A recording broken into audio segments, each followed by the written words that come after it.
When a COVID 20 or 21 or 23 comes along, we can't be having these kind of shutdowns again, because it's just so damaging to society and it's so disproportionate. So, if you're a fancy Wall Street banker and now you can go to Florida or Colorado and work remotely, no big deal. If you're a 6-year-old in a poorer neighborhood who's missing a year of learning to read, this is a problem. Or if you have a job where you can't afford to miss a day because you can't miss the paycheck, so you have to go to work in the supermarket or the meat cutting place or the factory or driving a bus, it's really disproportionate influence. Hello, everyone. I'm Barbara Humpton, CEO of Siemens USA, and thanks for tuning in to the Optimistic Outlook podcast. This is part 3 in a series of episodes focused in on the effort to reopen America's schools. We explored how Molloy College in New York is using our air purification solutions to bring students back onto campus. We then delved into the experience of how we helped a K-12 school district in Augusta, Maine, reopen using similar technology and by upgrading their ventilation systems. The Augusta school is now in person 4 days a week, and Molloy College, when I last spoke to their president, had 0 cases on campus during the previous month. And now they're aiming to have all students back by fall. In this episode, we're going to look a little deeper at the long-term benefits of the work underway to create healthier, more resilient school infrastructure with a guest who is a true expert in this field. John Macomber is a lecturer at the Harvard Business School. He's also the co-author of Healthy Buildings: How Indoor Spaces Drive Performance and Productivity, which we'll link to in our show notes. And if you enjoyed this episode, I'd also go listen to John on the Harvard Business Review podcast, the IdeaCast podcast. We'll link to that as well. Are we really just helping schools reopen?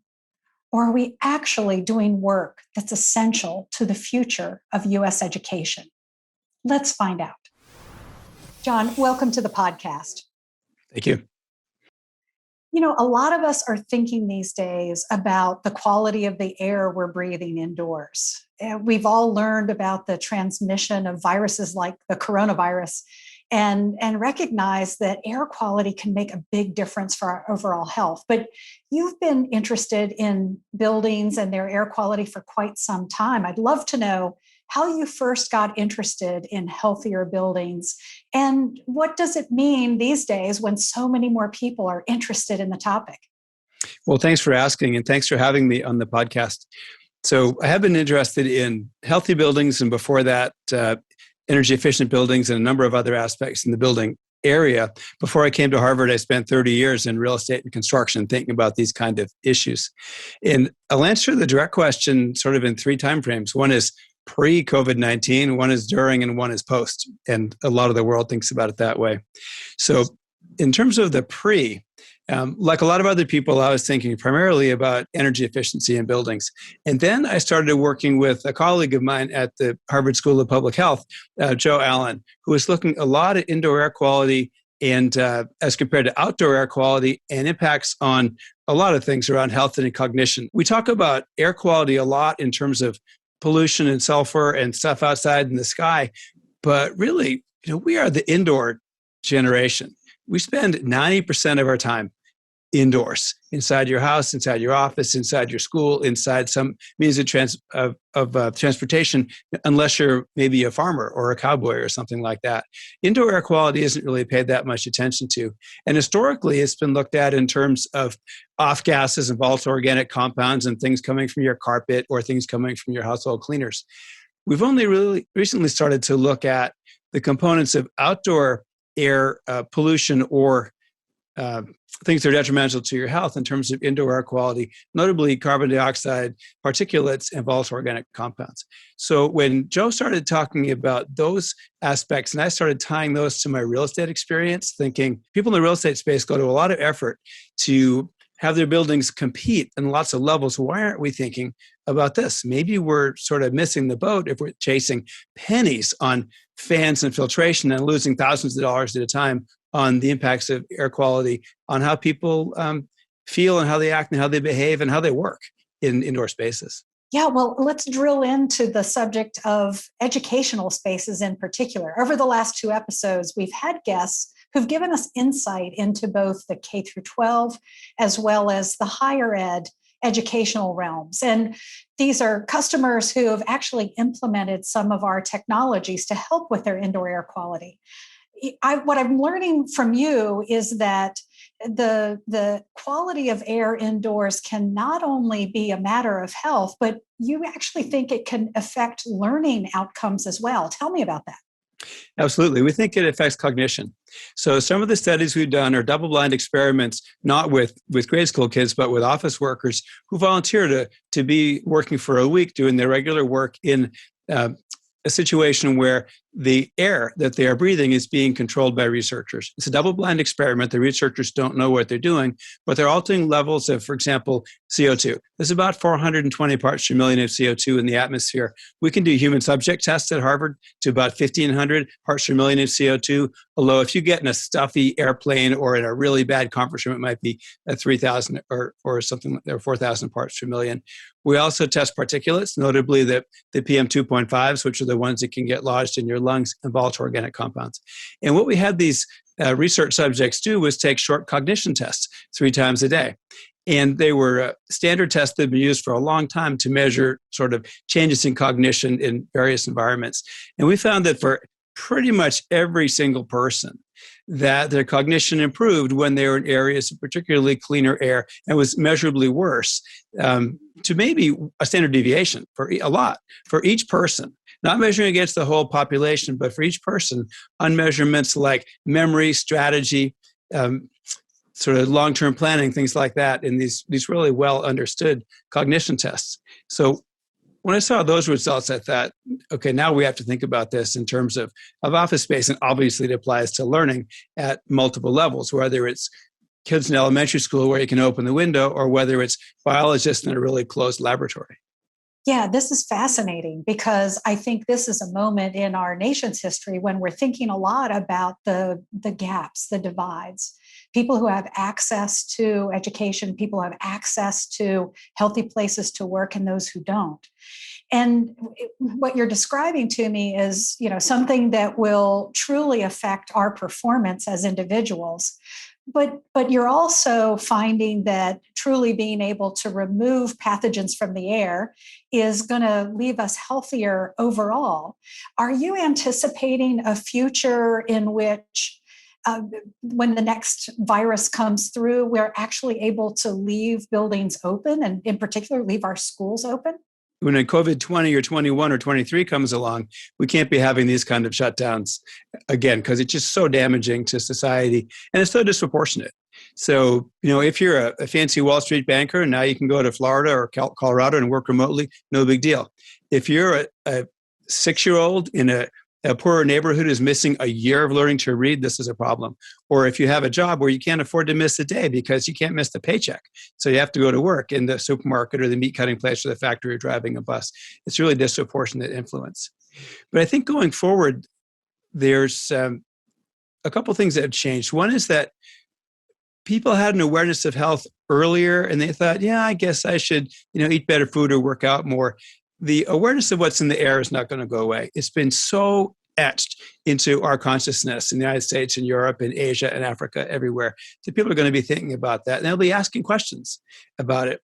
The second is it's not that difficult to accomplish better indoor air if the outside air is decent or going through some other mechanisms. So then you wind up having one of these classic cases of, should we spend a little bit more in capital expenditure now to have better operating results down the road? And this is where you run into issues of disparity between, say, an elementary school that can barely even keep the teachers paid. What are they going to do? Spend a lot of capital budget on ultraviolet light or on deionization or something, or are they going to keep paying the teachers, as compared to higher education that has more opportunity to do some of those other interventions? Actually, on this point of the modifications to schools, we were delighted at Siemens to see the details in the American Rescue Plan. The idea that there is money being set aside to help improve facilities overall. I'm curious, have you been involved in that discussion? Did you help shape any of that as well? Well, Joe and I both have been, my colleague Joe Allen has been more directly involved, but basically we look at a hierarchy of controls. It's taken from public health, and then it's used with a benefit cost analysis, which I bring from my buildings and real estate experience. And if you think about a hierarchy like Maslow's hierarchy or the housing pyramid, having elements like this. The bottom, you could think of the things that have the most impact. Those are the widest, but you put them at the bottom because they're most expensive. That's a lockdown. So lockdowns are really effective in terms of preventing transmission, but they're super expensive because they disrupt society so much. The next level up in the pyramid, a little bit narrower, isn't as effective, but it's also less expensive, which is critical workers come to work, the bus drivers, the grocery store people, the nurses, doctors, people like that. The next two layers are the most interesting for this audience. One of them is sort of in the middle is engineering interventions or things you do in the building. And these are filtration, these are ionization, these are elevators, these are plastic guards, all the physical capital things that you can do. This percolates out by kind of a balance sheet. So if you think of the fancy hotels and restaurants they're trying to open up, they're doing physical things. But if you think about the smaller ones out in the suburbs, they don't have all that money, they're doing administrative things. The tables are 6 feet away, they're out on the street, they're making sure that they alternate people, they test them, and those kind of things. So that's the balance. Mm-hmm. So for the most part, it should be possible under that hierarchy to open pretty much every school in America in a thoughtful way, but all with different treatments depending on what their circumstances are. Depending on the circumstances. And then what you're also sharing with us is that there are very reasonable cost trade-offs to be made here, and that the trade-off between the capital expense and then the operational gain often can be a no-brainer. Right. That's exactly right. That's true of lots of things, but those are subtle and they depend on circumstances. So they're harder to get into the newspaper. Yeah. And it's also a matter of aligning those risks and rewards, right? To make sure that those who are bearing the expense are also going to see some of that benefit. We at Siemens are working with folks on exactly that equation. I'm curious what you've seen in terms of the nexus between energy efficiency and the kinds of systems that you've been advocating for better air quality. So it's a great question. A lot of us spend a lot of time in the green building space thinking about energy. Think about a company that's basically knowledge workers like a law firm or investment bank or accounting firm or something like that. For most companies like that, maybe half of their income statement is taken up by payroll. It's the people who they pay. Another 20 or 30% is taken up by the rent they pay for their space. And 2 or 3% is taken up by energy expense. So people look at the energy expense because it's easy to see, it's easy to break out, it's easy to give somebody a pat in the back for saving 5% of 2%. What difference does that make in the big scheme if you're not running the fans or if you're not changing the filters? If you think about the half of your income statement that has to do with the people. And I talked before about these effects on cognition. So people have said for a long time that it pays to have a healthy building because people just aren't sick as often. And with fewer sick days, you're getting a little more productivity. If it's really so that people's cognition improves, if they write 2 more articles, make 3 more sales calls, process a couple more insurance claims, that goes to the top line of a company.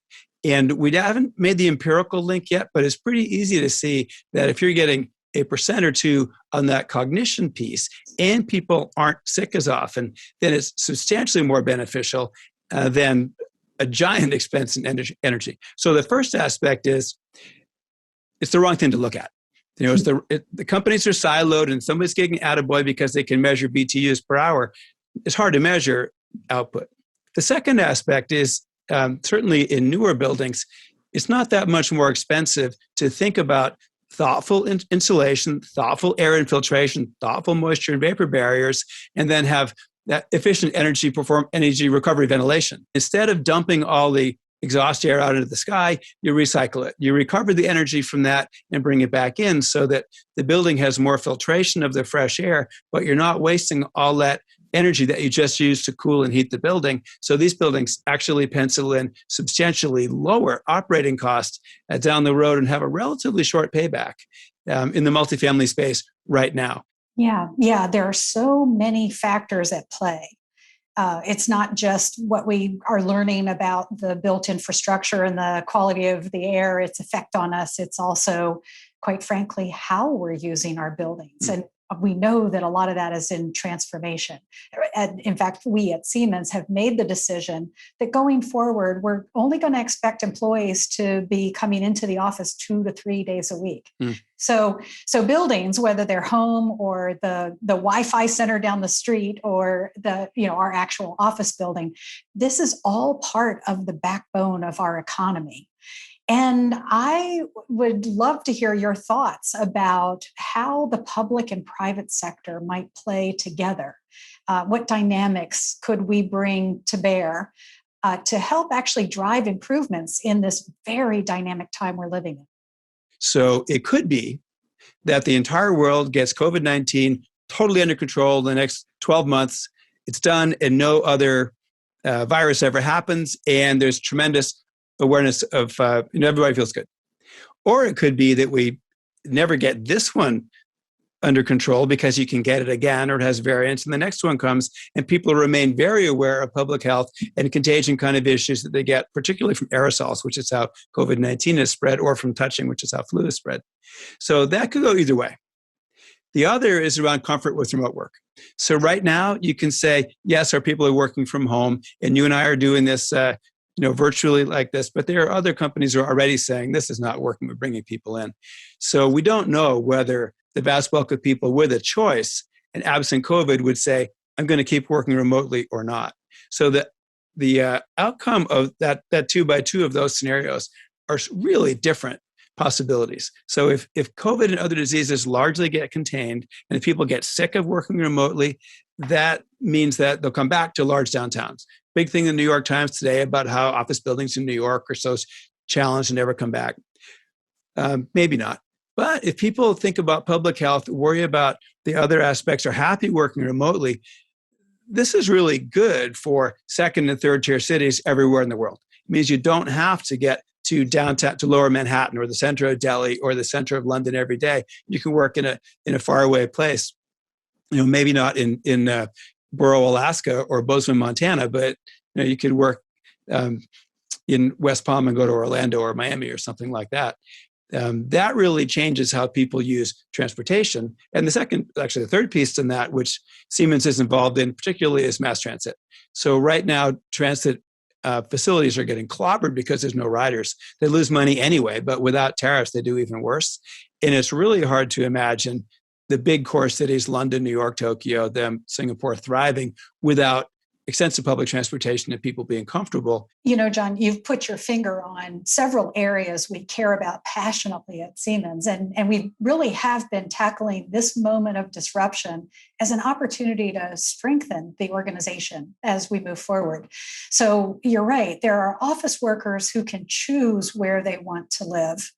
And it's been our mission to give people that kind of flexibility. Our goal is to help people be as productive as possible, whether it's in office buildings that we have or the place of their choosing.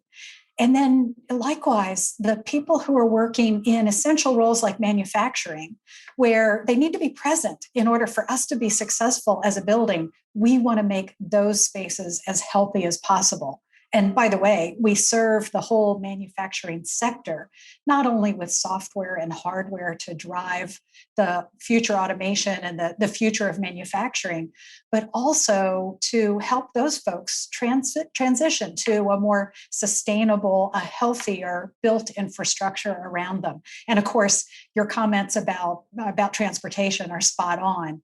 We know that cities, regardless of the pace of change right now, cities will continue to be an essential part of our societies.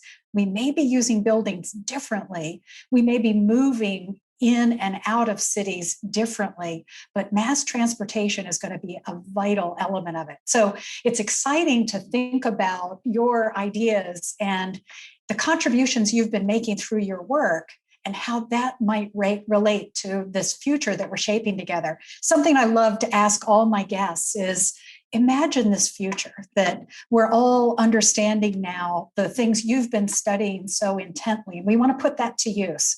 Paint a picture for us of what that future world looks like. I guess in my conception, there are two pieces to that. One is happening pretty soon, and I think it's sort of irreversible. And that's the idea of people's personal awareness of the healthiness of the situation they're in. So Joe Allen and I have written about a number of health performance indicators. You and I have talked about indoor air quality. 5 years ago, if you wanted to look at indoor air quality, you need to get a hygienist. They have a big tank. They go off to the lab. They come back a week later, and they have one finding from one point in time that they just give to the boss. Nobody else knows. Now you can go on Amazon or Best Buy and get any of 100 quite good personal air quality monitors for $100. And that democratizes the ability of people to know what the environment is like that they're in, on their subway, in their office, in their hotel room, in their child's school. Look at the particulates, look at the CO2. And if it's a high level of CO2, high level of particulates, the air is not very good. That's a better environment for COVID to thrive also. So the employer presumably will want to reach out and find out, what is your home situation? What's your commuting situation? Let me get you a better chair. Let me get you a better air filter. Let me measure some of these things. And the third thing we see is, who's going to pay for this? Well, sick people are really expensive. And there is so much blend now between insurance companies. And right now, you can tell your insurance company what your blood oxygenation is based on your Apple Watch. You can tell your insurance company what your indoor air is based on your indoor monitor. You would think that health insurance companies would say to employers and others, why don't we make sure your people are healthier up front and put up some of this capital expense to make the building healthier? Naturally, I'm imagining offices, homes, schools, apartment buildings, movie theaters, where we have healthier air, both outdoor air and indoor air. So it's a future where people are healthier, employers are happy to do it, and we're saving the system money because we're not spending as much money on people who are sick. So this is very much like the digital transformation we're seeing in so many different parts of our world, where the ability first to have sensors, to collect data, and then to analyze it, use it, put it to work for a better future, all comes together. It's exciting. Thanks for sharing that vision. And John, thank you so much for being with us today on The Optimistic Outlook. Thank you for having me. It was really a pleasure. John's certainly given us a lot to consider. We've been focused these last 3 episodes on schools. But of course, we're spending 90% of our time in buildings. And think about it. If we could improve air quality, we can actually be healthier. We can be healthier everywhere. This is a real opportunity for us to be stronger than we were before this disruption. So I want to direct you now to our show notes, where you can access the resources we have available to support schools, colleges, and universities to reopen and to create safer, healthier environments that benefit students, teachers, and administrators for the many years ahead. Thank you for listening. Thank you for tuning in. Subscribe on your favorite podcasting platform or to the Siemens YouTube channel. And for show notes and more, go to siemens.com/optimist.